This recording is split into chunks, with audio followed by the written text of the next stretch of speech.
San Francisco Training Camp Live. Of course, it's brought to you by the Odyssey Station and the Odyssey app. Find it exclusively on the audio app. We're also going to throw this bad boy on YouTube. Joe Shasky, the Butcher, and Bonta Hill as we finally get ready for preseason game number 1. But just got to ask you, man, because coming off the weekend where we see the 49ers practice at Levi Stadium, fans were able to go to Levi Stadium for the first time since the NFC Championship game in January of 2020. Every fan got their first glimpse of Trey Lance. And it sounded like Trey Lance didn't have his best day. May have been his worst day of practice, which to me feels like it has tempered maybe the expectations for Trey Lance during his rookie season. Look, it's one day. Just like practice is only one day. And all you can do is put one foot in front of the other. And look, the reality is this, is that these practices mean very little to the organization. They did not move heaven and earth to just dip their toe in the Trey Lance saga. They are going to go cannonballing into the hot tub that is Trey Lance as soon as he can prove to them on the field against another team, not named the San Francisco 49ers, that he's ready. It's that simple. And it's not about narratives. It's not about fitting things into a cliche or a specific timeline. It's about whoever gives this team the best chance of winning. And I think on a day-to-day basis, as we monitor who gives them the best chance, I think that answer changes day-to-day. But there will become a time where that answer is strictly Trey Lance. But I don't think we're there yet. We're not quite there yet as we get ready for the Kansas City Chiefs, Saturday, 5:30 p.m. at Levi Stadium, a game that we're all treating like it's a regular season game. This game has so much hype around it because Niner fans, I think, desperately want to see what this new toy brings to the table, right? I want to see what this Ferrari is in Trey Lance. But look, Sunday, fumbled exchange as you're charting down all the plays he's running and plays that Jimmy G is running. Shanahan said, hey, look, the exchange is something that the offense needs to work on. Trey Lance and the running backs need to continue to work on it, but Trey Lance is doing it with the twos, although he is throwing to Brandon Ayuk. We saw a nice throw, pitch and catch to Brandon Ayuk Saturday at Levi Stadium. He is throwing to Deebo Samuel. But is Jimmy Garoppolo making this decision hard? Because it seems like he turned up his play and took it up a notch over the weekend down to Santa Clara. Yeah, I mean, look, this is the last stands for Jimmy. I mean, that's where it's at. If he wants to put his mark on the San Francisco 49ers, he has to come out and not miss a beat pretty much every single day in practice. This is part of the you can't leave yourself exposed, as they like to say. My dad would call it CYA, cover ya, you know what. So, yeah, Jimmy Garoppolo by nature needs to make this difficult, but let's put the facts where they are. This is also on who's out there with these guys. You know, are they running with the ones, running with the twos? What kind of offensive line we have? From what it sounds like, and it's very difficult to break it down if you're not there, but it sounds like Jimmy's running with the number 1 offensive line, and Trey is running with the number 2 offensive line.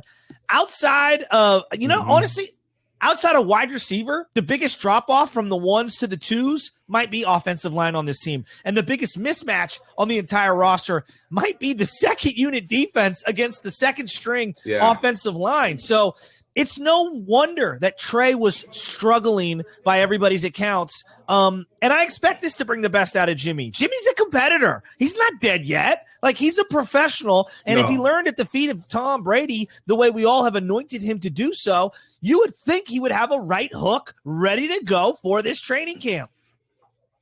No, there's no doubt about that. I want to focus on something you just said there, though, the drop-off with offensive line play. And I think you can go around the NFL and really focus on that.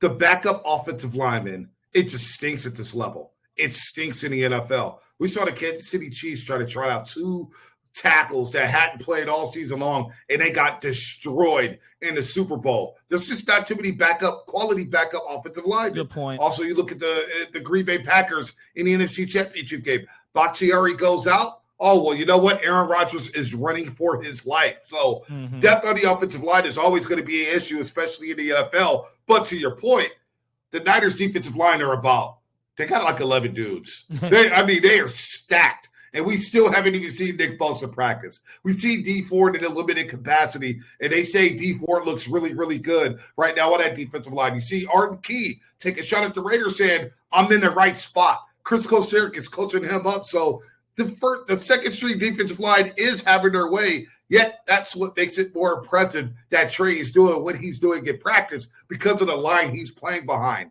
It's not an interchangeable position. Like, you swap running backs all the time. Mm-hmm. You can swap certain wide receivers. But offensive line and the tight end position, I think, is not deep at all. So until we see Trey run with the ones, man, I would really like to see that. I would like to see that on Saturday. Hopefully he gets some reps behind Trent Williams, Alex Mack, because if Trey Lance does start Shasky, he needs to know how Alex Mack snaps the ball. I know it sounds like, oh, man, he's just a hiker. He's a center. I think that stuff is very important. He's got to learn to line audibles. How is Alex Mack going to slide protection? Is he going to slide it left? Is he going to slide it right? Does Trey Lance know that? Does he have that camaraderie, that rapport with the center? I think that's very important, that if Shanahan is thinking about starting Trey Lance, why need to run it with the first string offensive line? I mean, can you give me a few reps here and there? 4 reps here, 4 reps there, 4 reps here, 4 reps there, because I get getting Jimmy up to speed. But what if Trey has to play? What if he has to take snaps behind Alex Mack? I would like him to have that.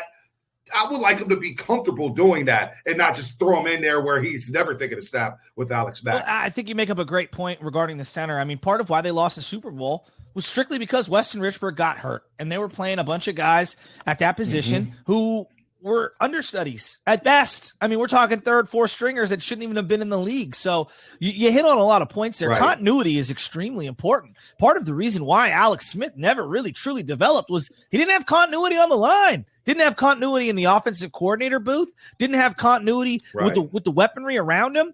There is no doubt about it. When I look at the successful tandems in the NFL, they have continuity. And it's not just head coach quarterback. It's head coach quarterback center, head coach quarterback center, wide receivers. Right. You know what I mean? It's not just one. It's all of these things. I look at someone like Drew Brees and Peyton Manning and Tom Brady, and it feels like they always seem to have that continuity with the offensive line. I'm looking at a young man by the name of Patrick Mahomes, and for the most part, for his first 3 years in the NFL, he's had some great continuity. Now, he's going to have some different offensive linemen this year, but partly why this guy has reached the success that he has is because he has some ridiculously good veterans that no one ever wants to give any acknowledgement to. And partly why he struggled in that Super Bowl is because all their best linemen got hurt and he was running for his life.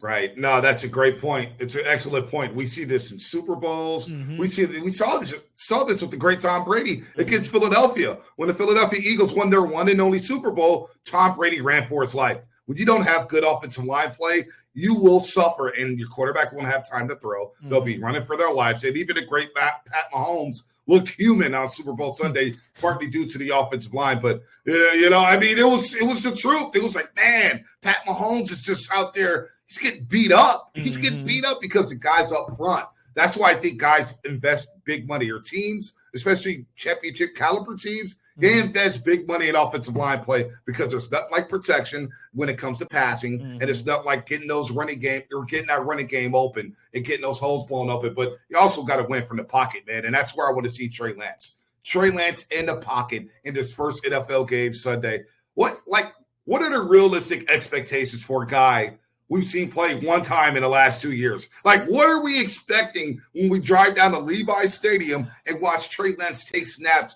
for the first time in a 49ers uniform? I have no idea what to expect. I mean, Bonta, if he came out and threw for 200 yards and a couple of touchdowns, would you really be surprised? Like, honestly, would you really, truly be surprised? I would not be surprised. Okay. And I also wouldn't be surprised if he threw 2 interceptions and only threw for 80 yards and he was like 7 of 18. Exactly. And or maybe he just doesn't throw that well, doesn't throw any picks, but he runs really well. Like I can see so many different things on the spectrum. I have no idea. And that's why this is the most incredible preseason hype up I can ever remember in my life. I legitimately don't know what to expect from this young man. And I think that a lot of people are going to be watching him for the first time. This isn't a quarterback who played in the normal BCS bowls or played for the local college. This guy played at North Dakota State, played one game last year. The majority of the fan base, 99.9% of them, have never seen him drop back in a real game ever. So there is almost not a car crash kind of a thing, but just like a weird, what the hell is going to come out of the bosom of Kyle Shanahan when it comes to this crazy child? Like, I can't wait to see what it looks like. I don't know. Bonta, I legitimately do not know. I'm like, it's just, my imagination is running wild. Like, what will this first throw be? Will it be a bomb? Exactly. Will it be an outright? Will it be a quick slant? Is he going to do a quarterback keeper? Like, how much is he going to play? Is he going to get the entire first half? I can't wait till Shanahan decides what to do with Trey Lance on Saturday. But on the flip side, I'm also excited to see what Jimmy Garoppolo does. I am very intrigued to see what Jimmy Garoppolo does if he plays on Saturday. How does he look? Can he submit the starting job Saturday with a great performance? I mean, to me, I think that there's going to be certain checkpoints throughout the preseason that Jimmy Garoppolo can maintain or extend his lead over Trey Lance. And I do believe Saturday is one of those. Jimmy didn't play a whole lot last year, like 6-7 games, and really only parts of 2 of those 6 or 7 games. So this is a guy that still needs to get reps. I mean, Bonta, the most he's played in one season is 2019. Outside of that, he's at like 6 games, 7 games max for a season. I still think we've kind of underrated how much seasoning he has to go. For a guy that's the age that he is, he's relatively unknown. Like, have we seen the best of Jimmy? Have we seen the worst of Jimmy? I don't know. I don't think I'm ready to write him off as this is who he is and this is all he can be. I think this is a really extremely important just to kind of pass the eye test. Can you move the ball a little, get the team down? Scoring a touchdown for him would be very big, more in the confidence of the entire team and the fan base, but also just to kind of like send a shot to the young man, like, I still got it against even if it's the second team defense for Kansas City and they don't suit anyone up. I think for his own self-confidence, it's very big. No, I'm with you there. And can he get the chunk plays, right? Can you get the chunk plays? And how will he stretch the football down the field? Like, that's the one thing I think Niner fans, I think that's what annoys them the most about Jimmy Garoppolo. What? It's not that he can't hit the checkdowns. It's not that he can't drive the football and matriculate the football down the field and run the play action and run the RPOs and hit the slants over the middle. It's, can he hit the passes down the field, stretching the football field, and outside the numbers? How does he look throwing the football outside the numbers? That's one thing that we haven't really seen from Jimmy Garoppolo. We saw it at times in 2019, but really since 2017, when Jimmy just let it rip when he didn't have the playbook. And you saw a little more improv from Jimmy Garoppolo in the pocket. You saw him wiggle a little bit in the pocket. You saw him make throws outside the pocket in 2017 and at times in 2019. And I keep going back to the throw in 2018 in the first game of the season. It's not the pick six that he threw where Minnesota goes up 24-6. It's the dime he threw to Dante Pettis in the back of the end zone where he scrambled outside the pocket off his back foot. He did about 35 to 40 yards and hit Dante Pettis on an absolute dime. Can I see that Jimmy Garoppolo? Because I think if he balls out and Trey struggles, I think he'll make that decision easy for Kyle Shanahan. Shanahan's looking for one of these two guys to say, you know what, take the job. Take the job. And if Jimmy goes out there and performs at a high level and Lance struggles in this one, Shasky, I could see Jimmy maybe submitting himself as a starter for week 1 against Detroit. I don't dismiss anything you said. I agree with everything, actually. And I also would kind of add on to that don't you think Jimmy Garoppolo is a very confidence-driven quarterback? Meaning when he's confident, boy, he looks good. And when he lacks a little confidence and he's hesitant, it's like a totally different Jimmy. He's almost like a three-point shooter who's lost his stroke a little. You know what I mean? Or a guy at the plate who's going through a slump in baseball. I feel like him more so than some of the other quarterbacks in the league, he really relies on getting that steamroll of confidence going. Do you agree with that? Right.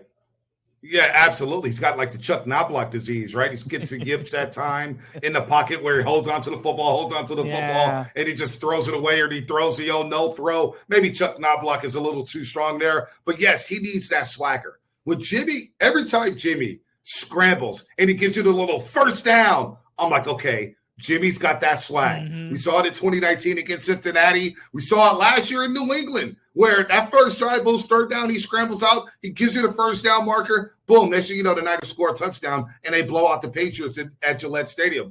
When he's got that swagger, it resonates with the rest of the players. And what we saw in practice a couple Saturdays ago, I didn't see the same swagger from Jimmy that I saw in 2019 or at some points in 2017. If he plays with swagger, which, again, helps out his confidence, his self-esteem, I think we see a better Jimmy Garoppolo. But what do you make of him maybe throwing passes out after practice? He's working on his deep ball after practice. He's running sprints after practice, working out on his own. It does feel like he has a little FU to himself this year after seeing the Niners move all these picks for Trey Lance. With everybody buying number 5 jerseys, there's probably more Lance jerseys sold right now than Jimmy Garoppolo jerseys.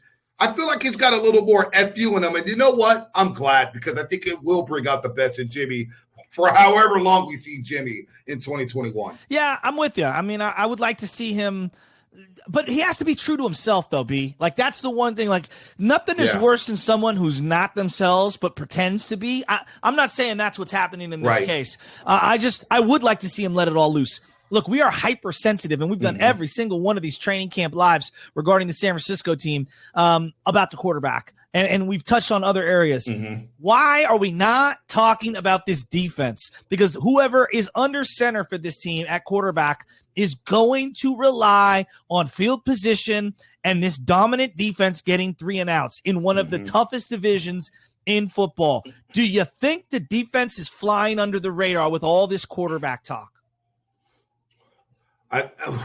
They are.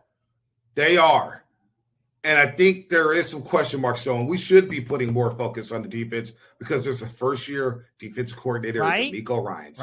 What new wrinkles will he have for this defense? Is it going to be a blitz type of guy? Is it going to be sending the dogs on third down? Does he run more zone? Does he run a lot more man? I really can't tell right now because there's been so many defensive starters shuffling in and out of the lineup. We haven't seen Jaquiski Tartt yet, really, as he just came off of COVID protocols. We haven't seen Emmanuel Mosley yet on the practice field. We've seen a lot of Jason Verrett. He looks good. How does K'Waun Williams look? We know what he's going to bring to the table in the slot.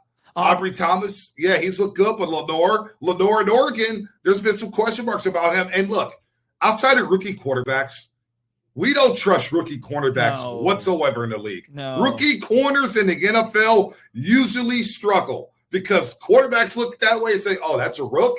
Oh, let's see this ain't college football. You know what I'm saying? It's just a different piece in the NFL trying to play the cornerback position because the rules have favored the offense so much in the last 5 to 10 years. What's your biggest concern on defense right now? It would have to be secondary. But outside of that, I would say the health of the defensive line. So I'm looking at Nick Bosa, D Ford, and some of these guys inside, like a DJ Jones, who's battled injuries. Arden Key, who's been inconsistent. Mo Hurst had the heart situation coming into the draft out of Michigan. Health of the defensive line is huge for me because if this defensive line is as good as advertised as the defensive line we saw at practice, and that's been dominating, whether it's first stringers, second stringers, third stringers, if this defensive line is not healthy, then obviously it affects the secondary. Obviously it affects Fred Warner and this linebacker core. So that thing right there, the health of the defensive line, if they're humming and getting to the quarterback, Shasky, this defense will be a top 5, top 10 defense in the NFL. I think Nick Bosa goes without saying as far as his importance. But we have made so much of the second-round pick and the amount of money that Jimmy Garoppolo's received. D Ford was given up for a second-round pick and very comparable money if you proportion it out to a defensive end. I mean, he's top 5 at the position the last 2 years, not this year because he restructured. They need to squeeze the lemon on D Ford. He needs to be healthy for this team. And so I'm looking at 2 players, clearly Nick Bosa and also D Ford. I think it takes this defensive line from good to extremely elite. And we're talking about a massive jump up. One of the top 13 or 14 teams in the league to one of the top 4 teams in the league on the defensive side of the ball, because that's how good he is when it comes to the pressure rate and his ability to jump that snap and play opposite Nick Bosa. Because if you are playing opposite Nick, you're going to see single coverage, and you better be able to beat one-on-ones. And D Ford can. Yeah, no, it's tough for him. And he's a liability in the run game. That's one thing in 2019 that didn't get exposed with the 49ers because Buckner, Armstead, and Nick Bosa was so good against the run. So D Ford was able to get help on that side in the run game to where when he was with the Chiefs, it's locked in my memory. When the Seattle Seahawks played the Chiefs on the Sunday Night Football game, They ran at 55 all day long. And again, D4 didn't have the supporting cast he had in Kansas City as he does out here in San Francisco. But that's one thing where I think the Niners would love to just keep him fresh for third longs, for third downs in passing situations, to where he is a pass rush specialist and, burn him out, by week 8 by playing 3 downs at a time, playing all 3 downs. Or, you know what, D4's on just let him play on third downs. Let Arden Key, let Armstead play on the outside in the run game in base down situations. So if they're healthy, boy, this team is going to be scary because Kinlaw, he is massive, and I'm expecting Javon Kinlaw to take that next step as he gets a chance to play next to Nick Bosa for an entire season, hopefully. And he's another guy that I've been concerned with. He didn't get a training camp last year, and he really hasn't played a whole lot in the training camp this year. Like, this is a very important pick. I mean, you moved off of DeForest Buckner. You jumped up in the draft, and he was sitting there. And you took him, and he's a large human being.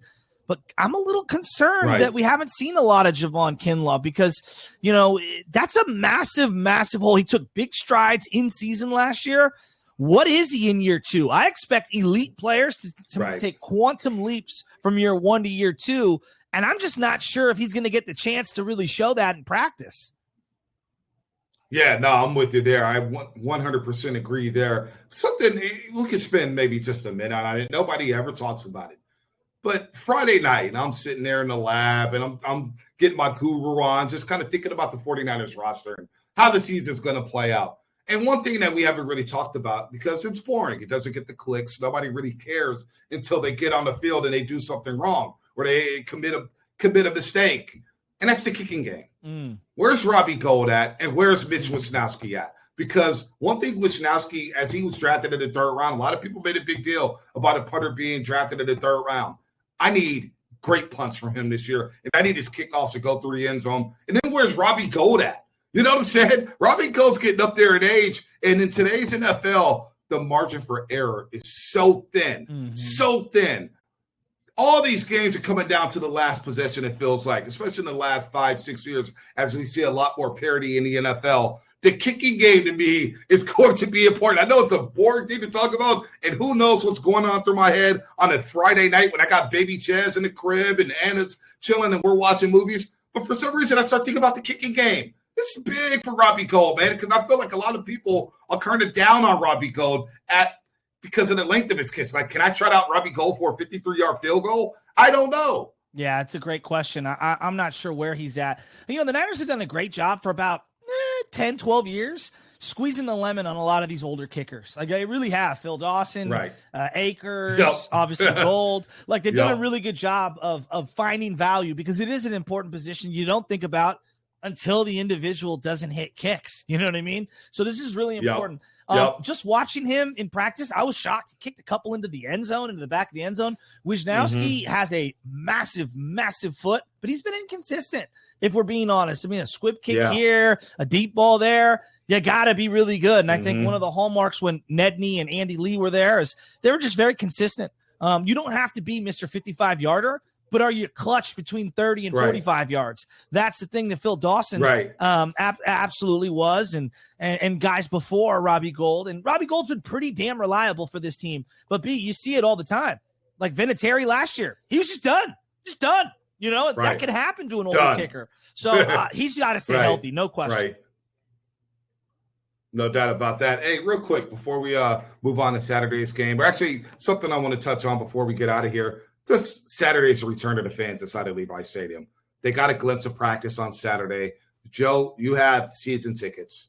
So I want you to tell our audience here on San Francisco Training Camp Live just how good it's going to feel to park in a parking lot, make the drive down to Levi Stadium, and get your butt in the seat in Section 3. What is 327, I believe? 307? 327. Section 307, Shasky? I'm just so looking 327, 327.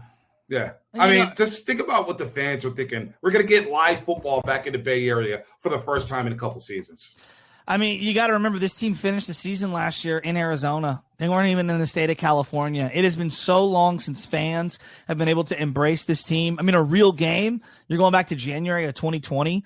I mean, that's before the pandemic. I'm really looking forward to this. I think the region is really looking forward to this. I think this fan base has a whole reignited vigor for the team that maybe they wouldn't have had coming. I mean, they would have been excited coming off a Super Bowl. It just feels different. You know, there's some distance between us and that Super Bowl loss. There's some newness when it comes to the roster. I think there's a renewed faith in the organization for how they've handled some of these roster transactions. I'm really looking forward to this. And obviously we get to see hopefully some throwback uniforms at some point from this team. Night games at Levi Stadium, especially at the end of summer, they're really fun. I mean, they're really fun. I love night games at Candlestick. I think Levi's shows out for these dusk starts. I really do. I'm really looking forward to this, and I'm ready to see how many people turn out, because I feel like a lot of people are going to turn this game, this preseason game, into one of the more fun preseason games I've ever been to. And Lord knows I've been to a bunch of ZZZers.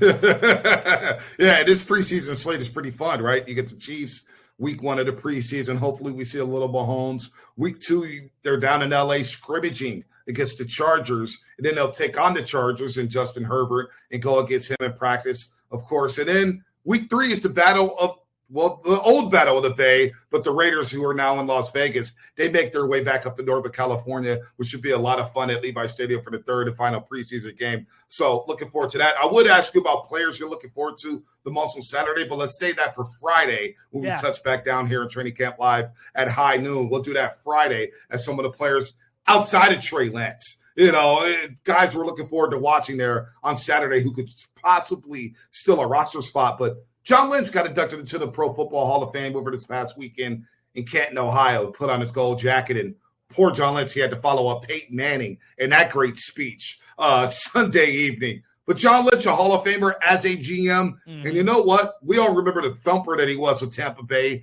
and Denver, won a Super Bowl with the Tampa Bay Buccaneers. Just used to put people on their backs. This guy played physical, and we see the 49ers kind of embody the John Lynch playing style by the way they play on the football field. So having a GM like that has been really cool. What did you make of John Lynch being inducted over the past weekend? I mean, it was well-deserving. There's no question about it. I mean, this is one of the all-time smartest players the league has ever seen. He's one of the very, very, very few players to be inducted into 2 different teams' Ring of Honor. Obviously has Bill Walsh ties, playing at Stanford, converting from quarterback to safety. We remember him for being extremely physical, but I cannot express he was the smartest player on that defense. They had Derek Brooks and Simeon Rice and so many great players on that defense. And yet he was the one so far that's been inducted into the Hall of Fame. Warren Sapp and Booger McFarland. I mean, just some great defenses that he played with. And I was listening to a podcast regarding him. I mean, he's so smart, so understanding of how to evolve over time. He basically said, a lot of people say, John, you couldn't have played in today's NFL because of how physical you were. I would have adjusted. And that's the kind of thought process why I believe he's a successful businessman and will be a continued successful GM. The guy isn't stuck in the past. He evolves his thinking. And I think he's smart and wily like a fox, where he makes it out like, I'm just, oh, shucks, happy to be here. He knows how to work the room. I think he's 2, 3, 4 steps ahead of everyone. And he played the safety position, though very, very, very physical. He played it very much from a mind control standpoint, like a Peyton Manning. He's the last of some of those cerebral safeties. Yeah.